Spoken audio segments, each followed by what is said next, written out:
Muy buenos días para todas, para todos. Eh, Señora fiscal delegada para la Seguridad Territorial, Daisy Jaramillo, señor director del Instituto Nacional de Medicina Legal y Ciencias eh, Forenses, Ariel Emilio Cortés, delegadas y delegados del Ministerio de la Igualdad y la Equidad, representantes de la Policía Nacional, integrantes de las comisarías de familia, organizaciones de la sociedad civil, agremiaciones de profesionales, profesores, estudiantes, aliados estratégicos de este tema de carácter internacional y a todas las personas que hoy se encuentren en este auditorio. Hoy nos convoca un propósito superior e inaplazable: proteger la vida y la integridad de las mujeres en Colombia. El feminicidio es la expresión más extrema de la violencia basada en género. No es un hecho aislado ni un episodio imprevisible. Es el desenlace de una cadena de violencias físicas, psicológicas, sexuales, económicas y patrimoniales, arraigadas en desigualdades históricas y en patrones estructurales de discriminación que muchas veces están internalizadas en la cultura y normalizadas. Es, en demasiados casos, una tragedia anunciada. Frente a esta realidad, la respuesta del Estado colombiano ha avanzado de manera decidida, con la expedición de la Ley 1761 de 2015, conocida como la Ley Roselvira Celi, se tipificó el feminicidio como delito autónomo, reconociendo que no se trata de un homicidio más, no es un homicidio cualquiera, sino que es, de, es producto de una violencia con raíces y dinámicas específicas que exigen una respuesta diferenciada. Más adelante, con la Ley 2126 del 2021, se fortalecieron las comisarías de familia y se les impuso un mandato claro: actuar con enfoque de género, diferencial e interseccional bajo el estándar de debida diligencia reforzada. Este mandato no surge únicamente del ordenamiento interno, responde también a compromisos internacionales asumidos por Colombia, como la Convención de Belén do Pará, la Convención sobre la Eliminación de todas las formas de discriminación para la mujer, que imponen a los estados el deber de prevenir, investigar, sancionar y erradicar la violencia contra las mujeres. Se trata, por lo tanto, de una obligación jurídica, nacional, internacional y, por lo tanto, también de una obligación ética. La Corte Constitucional ha sido enfática: la debida diligencia no es un estándar simbólico ni declarativo, es una obligación concreta que exige actuar oportunamente ante las alertas, evaluar los riesgos con criterios técnicos y evitar omisiones que pueden comprometer la responsabilidad del Estado. Sin embargo, debemos reconocer la magnitud del desafío. Entre 2016 y 2025, Colombia registró en promedio un feminicidio cada 24 horas y más de 30.000 tentativas en el mismo periodo. Solo en el año 2024 se dio uno de los picos más altos desde la tipificación del delito, lo que evidencia que un enfoque exclusivamente reactivo resulta insuficiente. Detrás de cada cifra hay historias que comparten un mismo patrón: denuncias archivadas, medidas de protección incumplidas, amenazas reiteradas, falta de credibilidad sobre las denuncias tempranas de la mujer, control coercitivo, aislamiento progresivo, dependencia económica, naturalización en el entorno social y familiar, y en muchos casos el acceso del agresor a armas de distinta índole y muchas veces mezclado con consumo de licor. Es decir, es todo un componente muy complejo, cuya prevención, por supuesto, que demanda mucha integralidad y mucha articulación interinstitucional. Son señales que estuvieron allí, son alertas que debieron activar respuestas más contundentes. Como Estado no podemos resignarnos, no podemos naturalizar estas alertas. A las mujeres que advierten estos riesgos de feminicidio, siempre hay que creerles, siempre hay que creerles. Ya será en el proceso de atención que se pueden verificar la gravedad de la situación, pero a la mujer siempre hay que creerle, y esta guía va a ayudar no solo a que el entorno familiar y social y laboral ayude a identificar estos riesgos, sino que lo que considero yo uno de los obstáculos más complejos: nuestros operadores jurídicos, muchos de ellos hombres, hay que decirlo, siguen sin tomarse en serio los riesgos de feminicidio.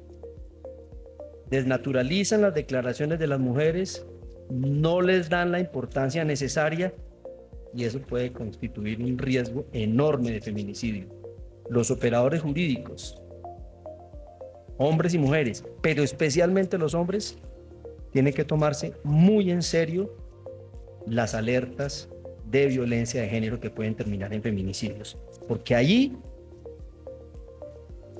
hay, como dicen las organizaciones feministas, y comparto esa idea, detrás de eso hay una estructura patriarcal en la operación de protección jurídica a las mujeres. Y eso no va a cambiar solamente con una guía. La guía va a ayudar, pero detrás de eso, comparto esa estructura y lo digo con toda la claridad, hay estructuras culturales patriarcales que invisibilizan y relativizan las alertas de riesgos de violencias basadas en género que pueden terminar en feminicidios.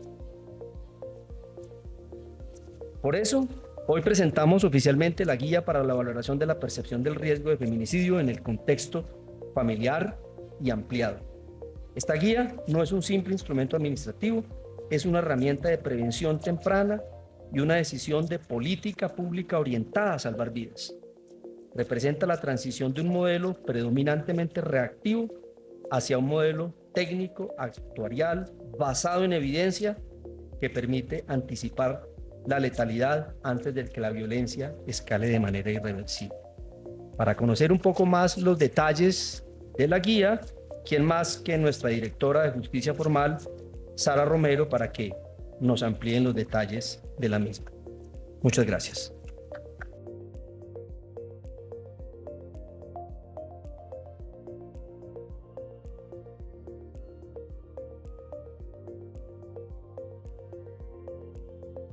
Buenos días a todas y todos. Muchísimas gracias por acompañarnos el día de hoy. Muchas gracias al señor ministro. Yo vengo a hablarles un poco de los 3 instrumentos que conforman la guía. La estandarización de la evaluación del riesgo se concreta en 3 instrumentos actuariales complementarios mutuamente. El primero es el FIR revisado, desarrollado con el apoyo de la Fiscalía y de la cooperación internacional, y este, como es sabido, evalúa el riesgo en relaciones heterosexuales de pareja o de expareja.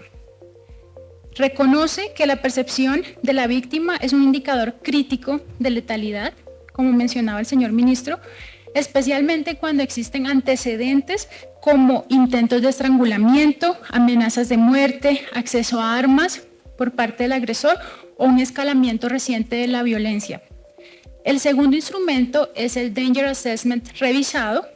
Este está adaptado para evaluar el riesgo en parejas conformadas por mujeres. Incorpora variables propias de contextos de discriminación estructural.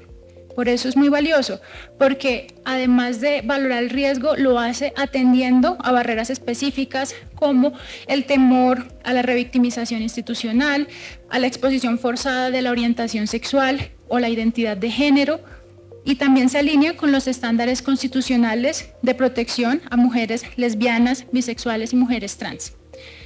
El tercer instrumento, el instrumento C2, que es una novedad de esta guía, amplía la mirada más allá del paradigma de la pareja íntima e incorpora también los contextos de convivencia, cuidado y dependencia. Esto es muy importante, en realidad crucial, para proteger, por ejemplo, a las mujeres adultas mayores, a las mujeres con discapacidad, a las mujeres que puedan estar en situación de dependencia económica, porque en estos casos a veces el control coercitivo puede camuflarse bajo unas dinámicas de supuesto cuidado, ¿no? Entonces, en su conjunto, la guía constituye un hito del Estado porque es un instrumento que ubica la vida de las mujeres en el centro de la acción institucional, fortalece la debida diligencia, reduce el margen de discrecionalidad de las autoridades, porque las dota de unos criterios objetivos muy rigurosos para adoptar las medidas de protección que dé lugar al caso. Además, unifica estos estándares técnicos en todo el territorio nacional, que es parte del interés que tenemos con el evento de hoy, y esto garantiza, por un lado, pues, mayor equidad en la respuesta institucional, pero también promueve la articulación efectiva entre las comisarías de familia, la Fiscalía, la Policía Nacional, Medicina Legal, el ICBF y las autoridades territoriales, ¿no? De este modo, la valoración del riesgo pues no va a ser un ejercicio aislado, sino que activa una respuesta integral, interinstitucional, frente a un problema público que exige, como mencionaba el señor ministro, unas respuestas coordinadas y preventivas. La guía también contribuye a reducir la revictimización mediante procedimientos claros, afirmar que en Colombia la dignidad no es negociable. Queremos que ninguna alerta vuelva a ser ignorada, que ninguna mujer vuelva a enfrentar sola el riesgo o con temor de acceder a las autoridades a recibir ayuda, que ninguna institución vuelva a actuar de manera aislada, porque en Colombia la vida de las mujeres es inviolable y el Estado está llamado a proteger la vida de las mujeres con decisión, con evidencia, con oportunidad y con determinación. Muchas gracias nuevamente.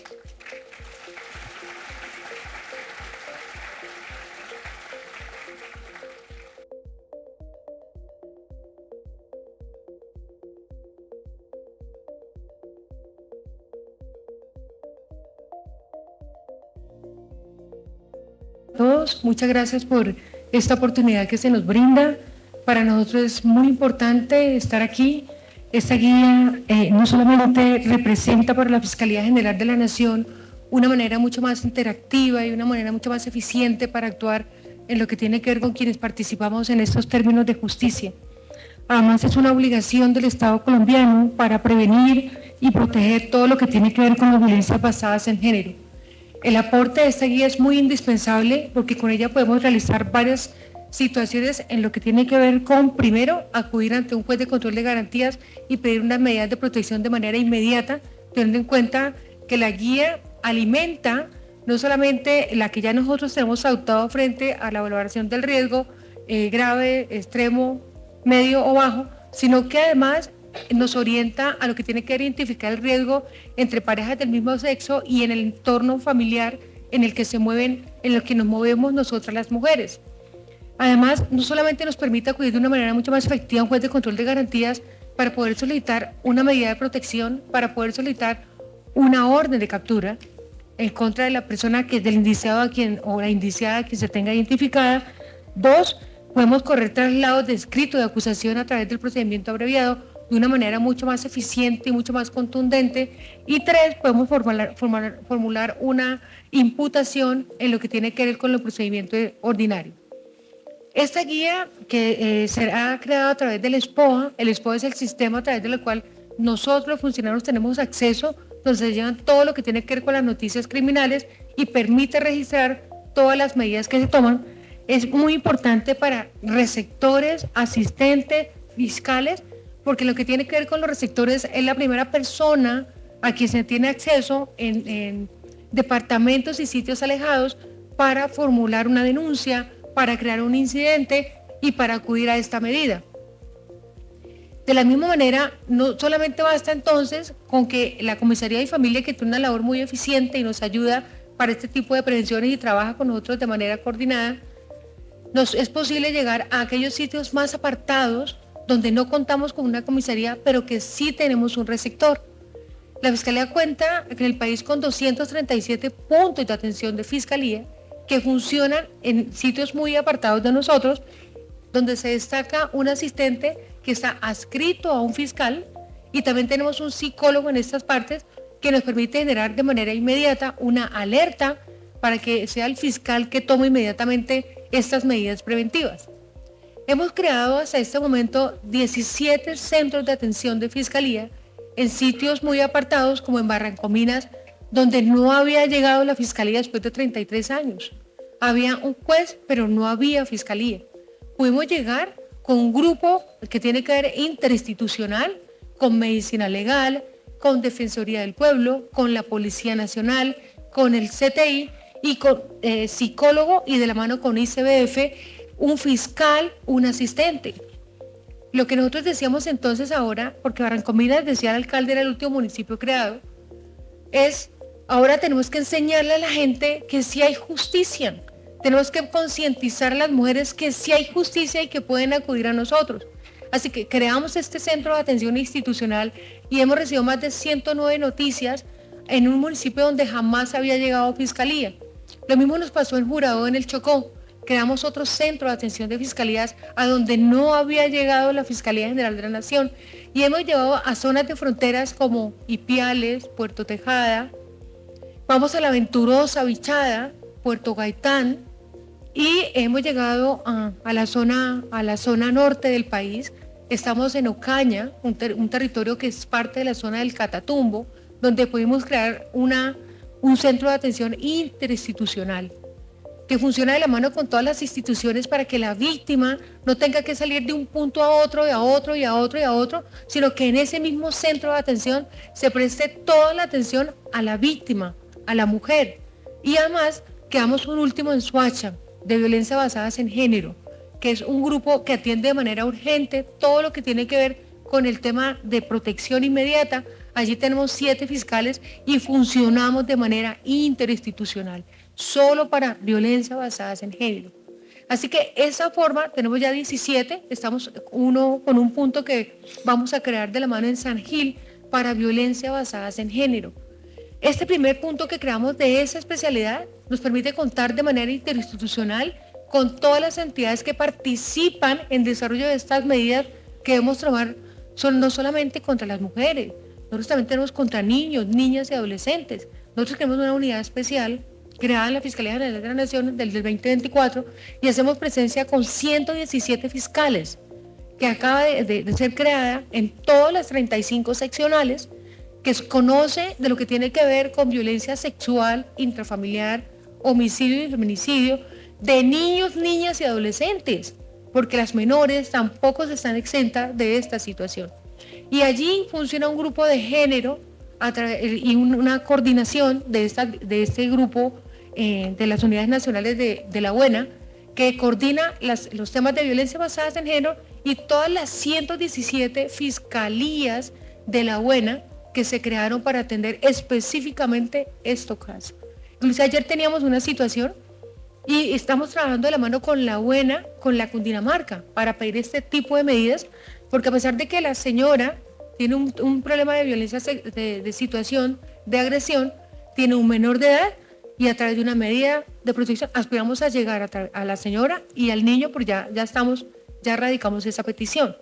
Es decir, que hemos mejorado nuestra atención frente a la situación de niños, niñas y en lo que tiene que ver con este tema específico de la violencia sexual. Es que además no solamente tenemos una agresión, acuérdense que las agresiones solamente son físicas, son psicológicas, son sexuales. Y también creamos el MBU a través de la alerta rosa, que es específico con población que tiene que ver con mujeres. ¿Y por qué es importante? Porque es que las mujeres que son, porque igual también son mujeres, cuando sufren algún tipo de violencia han desaparecido, porque los hombres se las han llevado. Entonces este MBU que tiene unas características especiales, que está caracterizado por población, por persona, por mujer y que está dirigido, la alerta rosa tiene una situación especial a un determinado tipo de población, nos permite a seguir ese tipo de comportamientos. Creamos en la Buena un control de todas las investigaciones que hay en el país, que nos permiten verificar lo que está pasando con el tema de reincidencia y recurrencia, porque hemos podido determinar en las 338.000 noticias que analizamos de la violencia intrafamiliar y las 438.000 de la violencia sexual, actores, ciclos de violencia entre la misma pareja. Hemos identificado también actores indiciados que tienen no solamente requerimientos en todo el país, o por una asistencia alimentaria, o por lesiones personales, o por temas de narcotráfico, pero además tienen investigaciones por violencia sexual y por violencia intrafamiliar. Y además esas investigaciones están en todo el país y adicionalmente hay despachos donde están varias investigaciones contra la misma persona. Eso nos permitió identificar entonces que hay personas que tienen hasta 10 requerimientos por esa violencia y en diferentes despachos para entrar a asociar esas investigaciones y avanzando en la investigación a conexarles esas investigaciones. Porque cuando uno llega al juez no es lo mismo llegar con una noticia frente a un agresor, pero si usted tiene un contexto de 10 requerimientos, pues eso cambia. Señores y señores, eso es diferente, porque tenemos un contexto que nos permite demostrar el comportamiento repetitivo de ese indiciado.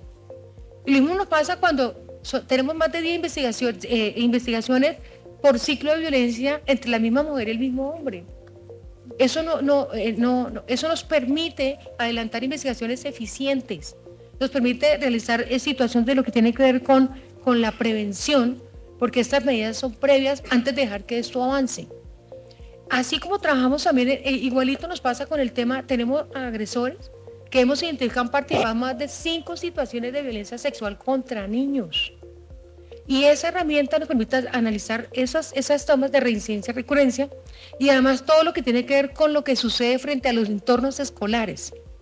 Pero como estamos trabajando de manera en equipo todo el país, además acuerde que uno de los pilares de la señora fiscal, quien manda un saludo y presenta excusas por si situaciones de última hora no permitieron asistir, ese trabajar en equipo y de la mano con lo que tiene que ver con medicina legal, con irse de manera urgente, inmediata, entre las mismas instituciones, genera eficiencia y prevención, porque llegamos más rápidos todos juntos que de uno en uno. Eso nos permite un trabajo mucho más efectivo. El punto para terminar frente a la herramienta que implementamos, nos permite hacer ese tipo de identificaciones y coordinar con los fiscales de todo el país para esta situación que se presenta y que hoy nos convoca. Y en lo que tiene que ver con las noticias que cursan en lo que tiene que ver con Ley 906, porque acuérdense que tenemos un procedimiento especial en lo que tiene que ver con competencia de homicidio, feminicidio, violencia sexual intrafamiliar, los términos nos cambian y tenemos los 117 fiscales. En el grupo que manejamos de manera independiente en todas las seccionales, CAIBA, CABIR, también pudimos analizar esa carga.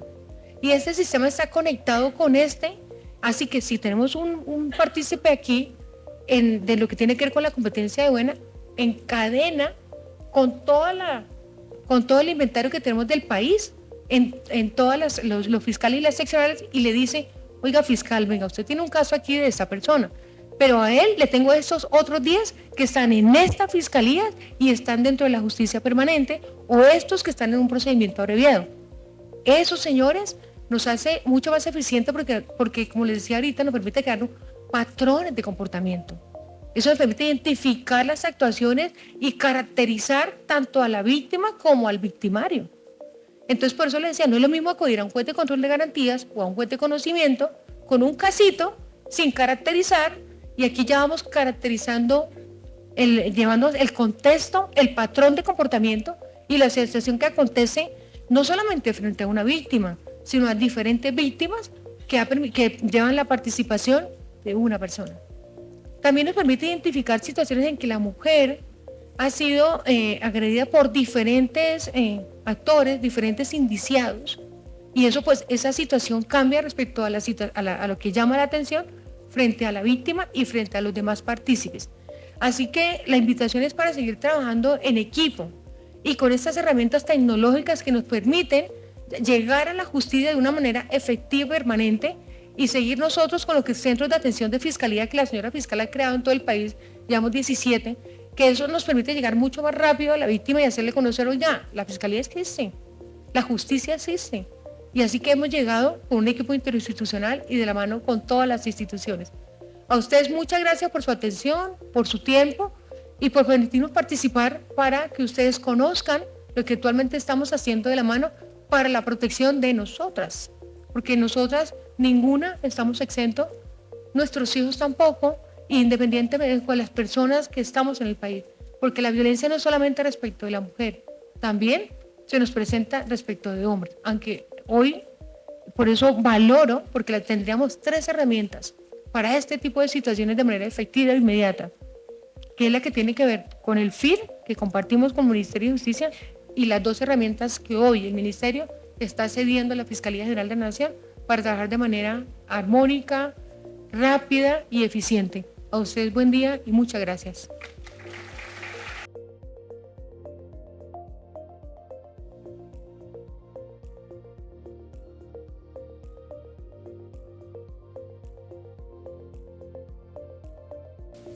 Doctor Jorge Iván Cuervo, Ministro de Justicia y Derecho. Doctora Daisy Jaramillo Rivera, Fiscal Delegada para la Seguridad Territorial. funcionarios del Ministerio de Justicia y del Derecho, funcionarios de la Fiscalía General de la Nación, funcionarios del Instituto Nacional de Medicina Legal y Ciencias Forenses, servidores públicos, funcionarios de la Defensoría del Pueblo, del Ministerio de Igualdad, profesores, estudiantes de la Universidad Externado, de otras universidades, periodistas y público en general. Buenos días. La violencia contra las mujeres en las relaciones de pareja es un problema grave de salud pública que afecta a miles de mujeres en Colombia. Para enfrentar esta situación, el Instituto Nacional de Medicina Legal y de Ciencias Forenses implementa desde el año 2013 un protocolo de valoración del riesgo de violencia mortal contra mujeres por parte de su pareja o expareja, desarrollado a partir de una investigación realizada en la ciudad de Medellín por un equipo de psicólogos y trabajadoras sociales con el apoyo de la Alcaldía de Medellín y la Secretaría de las Mujeres. Actualmente este proceso se realiza en 20 ciudades del país y 31 puntos de atención, y también se realiza de forma remota para llegar a territorios donde no hay profesionales disponibles. La valoración busca identificar la probabilidad de que una mujer víctima de la violencia de pareja que asista al instituto a valoración pueda sufrir de lesiones graves o incluso la muerte. Para ello se utiliza la escala Danger Assessment, una herramienta internacional que permite clasificar el riesgo en 4 niveles: bajo o variable, moderado, grave y extremo. Además de esta escala, los profesionales realizan una entrevista para comprender el contexto de la víctima, su entorno y los factores que pueden aumentar su vulnerabilidad. La valoración es realizada por un equipo de carácter interdisciplinario compuestos por psicólogos y trabajadoras sociales, quienes analizan el caso desde diferentes perspectivas profesionales. Esta herramienta, además de apoyar la toma de decisiones de las autoridades sobre las medidas de atención y protección en cada caso en particular, permite visibilizar esta problemática y generar información que es clave para el diseño de las políticas públicas orientadas a prevenir la violencia contra las mujeres en Colombia. Solo en el año 2025 se realizaron 13.571 valoraciones, de las cuales 4.960 se encontraban en riesgo extremo y 2.900 en riesgo grave, lo que evidencia la importancia de continuar fortaleciendo estas acciones de prevención y protección. La valoración del riesgo es una herramienta que contribuye a proteger la vida, la integridad y los derechos de las mujeres, avanzando hacia la construcción de una sociedad libre de violencia. En este sentido, el trabajo articulado con las diferentes entidades encargadas de la atención y protección de las víctimas resulta fundamental, ya que permite generar mecanismos conjuntos orientados a salvaguardar la vida y la integridad de las mujeres. Los esfuerzos por alcanzar este objetivo nos reúne hoy con el Ministerio de Justicia y del Derecho, la Fiscalía General de la Nación, para comprometernos a implementar la guía de valoración de riesgo feminicida de manera sostenida, articulada y permanente, para así fortalecer las acciones de protección a las víctimas desde diferentes ámbitos. Cada entidad, desde su quehacer misional, sus herramientas, objetivos y los momentos de aplicación de estos, contribuirá al proceso de atención y protección de las víctimas, reconociendo el trabajo de las demás entidades y actuando siempre de manera articulada a lo largo del proceso. De esta manera, el Instituto Nacional de Medicina Legal y de Ciencias Forenses reitera su compromiso para la atención integral, brindando elementos fundamentales para el apoyo a la administración de justicia. Muchas gracias.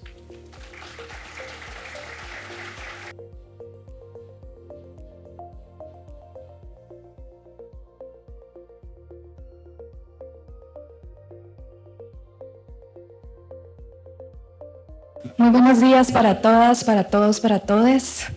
Reciban un saludo de nuestra defensora del pueblo, Iris Marino Ortiz, que no nos pudo acompañar el día de hoy, está fuera del país, pero está gratamente halagada del lanzamiento que se realiza el día de hoy, en particular por el esfuerzo que sabemos que ha significado en términos de poner en diálogo dos instrumentos que se vienen desarrollando en el país bajo el liderazgo del Instituto Nacional de Medicina Legal y de la Fiscalía General de la Nación, con el reto también de cumplir uno de los artículos del Plan Nacional de Desarrollo para dar respuesta a la emergencia por violencias basadas en género que se decretó en el país. Un saludo muy especial al señor Ministro de Justicia, a la señora Fiscal, señora Magistrada. Saludamos a este espacio también a todas y todos los funcionarios que se encuentran el día de hoy, comisarios, comisarias de familia y equipo del Ministerio y de la Fiscalía.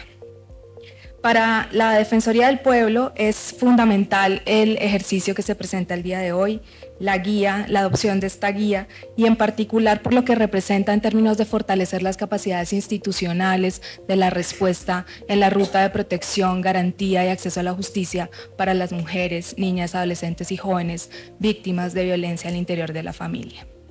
Un estudio de ONU Mujeres Colombia en el año 2014 demostró que de acuerdo a un análisis que se hizo de las valoraciones de riesgo de medicina legal, el 35% de las mujeres que habían accedido a la valoración habían terminado desafortunadamente asesinadas. El año pasado conocimos un estudio de la Secretaría de las Mujeres en Bogotá que planteaba que de un análisis entre 2020 y 2024, el 40% de las mujeres que habían sido asesinadas por feminicidio en Bogotá habían activado la ruta. Y esto nos hace un llamado. Significa que entrar a la ruta previene el feminicidio, pero no es suficiente. Y por eso el valor fundamental de la guía que hoy se presenta como una oportunidad para que se eliminen las barreras de acceso a la justicia, de protección, que desafortunadamente, pese a los esfuerzos que se han desarrollado, seguimos viendo en el país. La Defensoría del Pueblo, a través de la Delegada para los Derechos de las Mujeres y Asuntos de Género, cuenta con un equipo especializado psicojurídico en nuestras 42 regionales. Y sabemos que la realidad de las mujeres, niñas y adolescentes en Bogotá no es la misma que en el resto del país. Y justo ese es uno de los principales retos que tenemos también con la operación y el lanzamiento de esta guía. ¿Cómo hacer para que la realidad en los territorios más alejados, en las zonas rurales, donde además tenemos presencia de actores armados, permita que las mujeres vivamos libres de miedo, temor y amenaza? Ese es el compromiso que asumimos también desde la Defensoría del Pueblo en el lanzamiento de esta guía, a través de nuestros equipos seguir acompañando el seguimiento y la verificación de la actuación oportuna en las rutas de atención en los territorios, realizar un acompañamiento psicosocial y jurídico a las mujeres que han accedido a la justicia para eliminar las posibles barreras que se estén presentando en el territorio. Y este además es un llamado que nos hizo hace un mes el mecanismo de seguimiento de la Convención Belén do Pará, que visitó la región del Catatumbo. Y en el marco de las situaciones que documentaron y evidenciaron, nos recuerda al Estado colombiano el deber y el principio de vida diligencia reforzado, en particular en los contextos más críticos de emergencia humanitaria y de conflicto armado.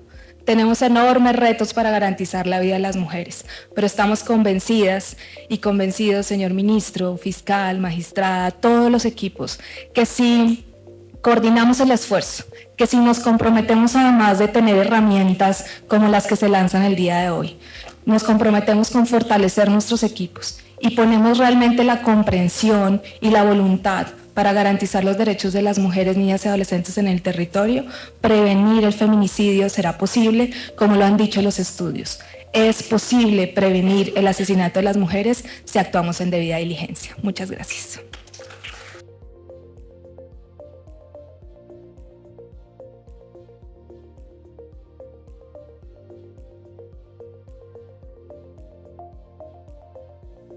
Con dignidad cumplimos. Gobierno de Colombia.